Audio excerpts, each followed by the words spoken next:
안녕하세요. 하늘수레교회 임호상 목사입니다. 2021년 6월 2일 수요일 오늘의 말씀 시작하겠습니다. 오늘 나눌 말씀은 사도행전 7장 46절에서 60절의 말씀입니다. 다윗이 하나님 앞에서 은혜를 받아 야곱의 집을 위하여 하나님의 처소를 준비하게 하여 달라고 하더니 솔로몬이 그를 위하여 집을 지었느니라. 그러나 지극히 높으신 이는 손으로 지은 곳에 계시지 아니하시나니 선지자가 말한 바 주께서 이르시되 하늘은 나의 보좌요 땅은 나의 발등상이니 너희가 나를 위하여 무슨 집을 짓겠으며 나의 안식할 처소가 어디냐. 이 모든 것이 다 내 손으로 지은 것이 아니냐 함과 같으니라. 목이 곧고 마음과 귀에 할례를 받지 못한 사람들아, 너희도 너희 조상과 같이 항상 성령을 거스르는도다. 너희 조상들이 선지자들 중에 누구를 박해하지 아니하였느냐. 의인이 오시리라 예고한 자들을 그들이 죽였고 이제 너희는 그 의인을 잡아준 자요 살인한 자가 되나니 너희는 천사가 전한 율법을 받고도 지키지 아니하였도다 하니라. 그들이 이 말을 듣고 마음에 찔려 그를 향하여 이를 갈거늘 스데반이 성령 충만하여 하늘을 우러러 주목하여 하나님의 영광과 및 예수께서 하나님 우편에 서신 것을 보고 말하되 보라 하늘이 열리고 인자가 하나님 우편에 서신 것을 보노라 한데 그들이 큰 소리를 지르며 귀를 막고 일제히 그에게 달려들어 성 밖으로 내치고 돌로 칠세 증인들이 옷을 벗어 사울이라 하는 청년의 발 앞에 두니라. 그들이 돌로 스데반을 치니 스데반이 부르짖어 이르되 주 예수여 내 영혼을 받으시옵소서 하고 무릎을 꿇고 크게 불러 이르되 주여 이 죄를 그들에게 돌리지 마옵소서 이 말을 하고 자니라. 아멘. 스데반의 설교가 계속 이어지고 있습니다. 그리고 오늘은 그 마지막 시간입니다. 스데반은 모세가 자신과 같은 선지자를 보낼 것이라고 예언했으며 그 예언한 선지자가 바로 예수님이다 라고 설명했습니다. 그러면서 광야 때부터 이스라엘 백성들 가운데 있었던 증거의 장막이 증거하는 것 또한 그것이다 라고 이야기했죠. 그리고 이 장막은 다윗과 솔로몬 시대에 이르러서는 예루살렘 성전이 되었습니다. 사도행전 7장 46절에서 47절입니다. 다윗이 하나님 앞에서 은혜를 받아 야곱의 집을 위하여 하나님의 처소를 준비하게 하여 달라고 하더니 솔로몬이 그를 위하여 집을 지었느니라. 그러나 하나님은 아무리 크고 화려하게 지은 성전이라 해도 그곳에 계실 수 있는 분이 아니십니다. 하나님은 이에 대하여 이사야 선지자를 통하여 하늘이 하나님의 보좌고 땅이 발등상이며 하나님께서 창조하신 모든 것, 그러니까 이 세계 전체가 하나님의 임재가 있는 하나님의 집이라고 말씀하셨습니다. 사도행전 7장 48절에서 50절입니다.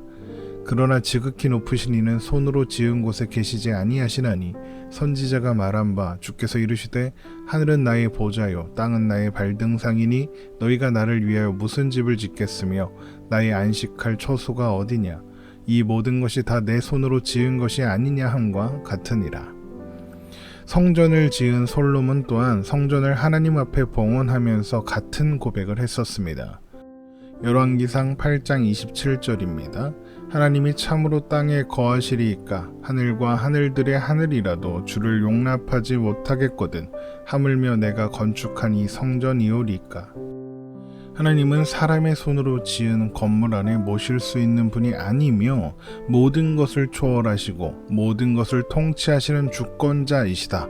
바로 이것이 스데반이 지금 하려는 말의 핵심입니다. 그런데 금방 스데반이 인용한 이사야 66장의 말씀을 보면 이런 내용이 있습니다. 이사야 66장 1절에서 4절의 말씀입니다. 여호와께서 이와 같이 말씀하시되 하늘은 나의 보좌요 땅은 나의 발판이니 너희가 나를 위하여 무슨 집을 지으랴. 내가 안식할 처소가 어디랴.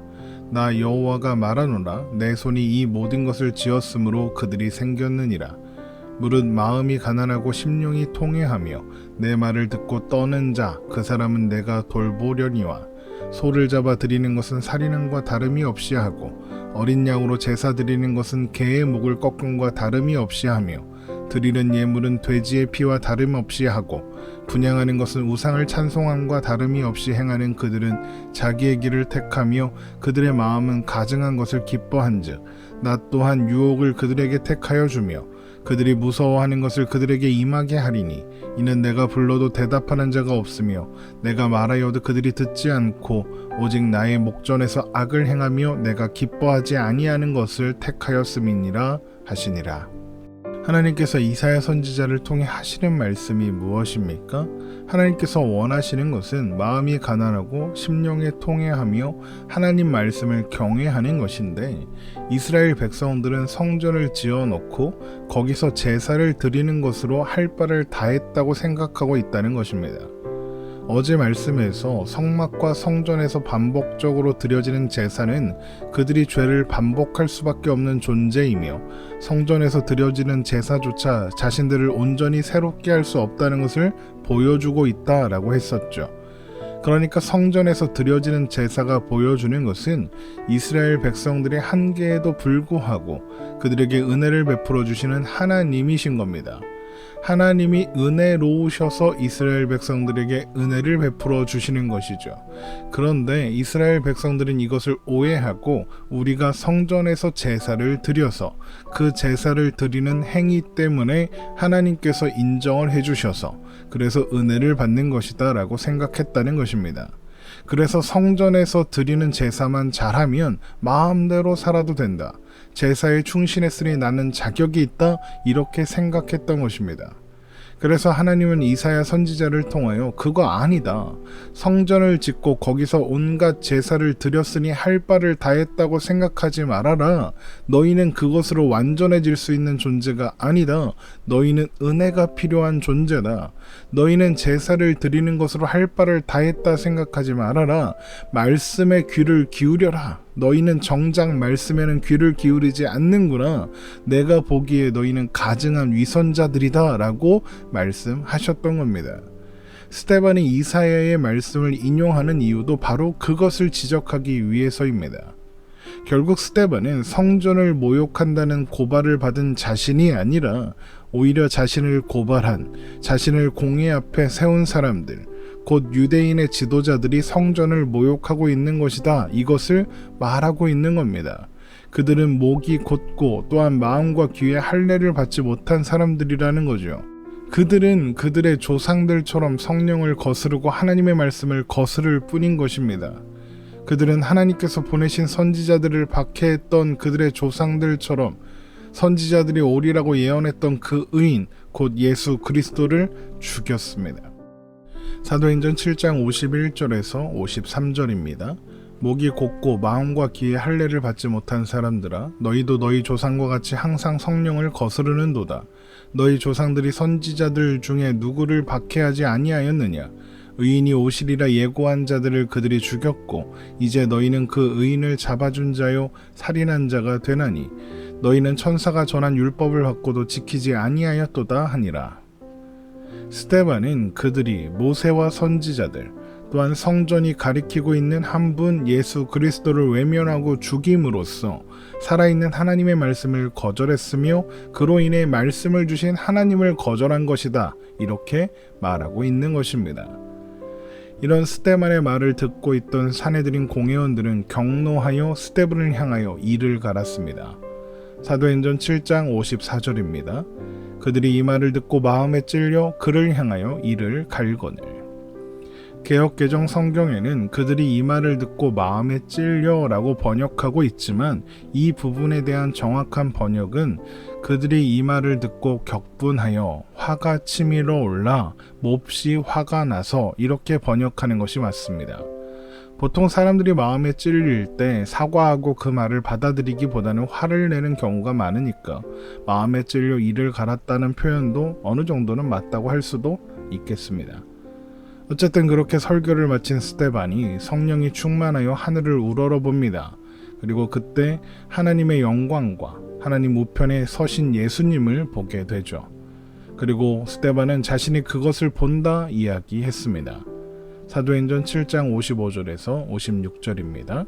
스데반이 성령 충만하여 하늘을 우러러 주목하여 하나님의 영광과 및 예수께서 하나님 우편에 서신 것을 보고 말하되 보라 하늘이 열리고 인자가 하나님 우편에 서신 것을 보노라 한대. 이 환상은 스데반이 설교를 통해 말하고자 했던 것을 한 장면으로 보여주고 있습니다. 사도행전 5장 30절에서 31절입니다. 너희가 나무에 달아 죽인 예수를 우리 조상의 하나님이 살리시고 이스라엘에게 회개함과 죄사함을 주시려고 그를 오른손으로 높이사 임금과 구주로 삼으셨느니라. 그러나 스데반이 이 말을 할 때에 사내들인 공회원들은 더 이상 참지 못했습니다. 그들은 귀를 막고 큰 소리를 지르며 스데반에게 달려들었습니다. 사도행전 7장 57절입니다. 그들이 큰 소리를 지르며 귀를 막고 일제히 그에게 달려들어. 그들의 귀를 막은 것은 그들은 누구도 하나님 우편에서 하나님의 영광을 공유할 수 없다고 생각했기 때문입니다.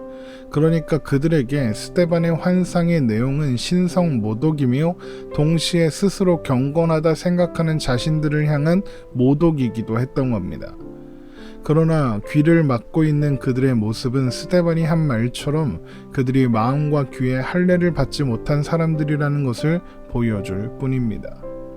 그들은 예수님에 관한 진리를 듣고도 진리로 듣지 못하고 예수님을 거절하고 있습니다. 결국 그들은 스데반을 끌고 성 밖으로 나가 내쳤습니다. 그리고 돌로 쳤습니다. 사도행전 7장 58절입니다. 성 밖으로 내치고 돌로 칠세 증인들이 옷을 벗어 사울이라 하는 청년의 발 앞에 두니라.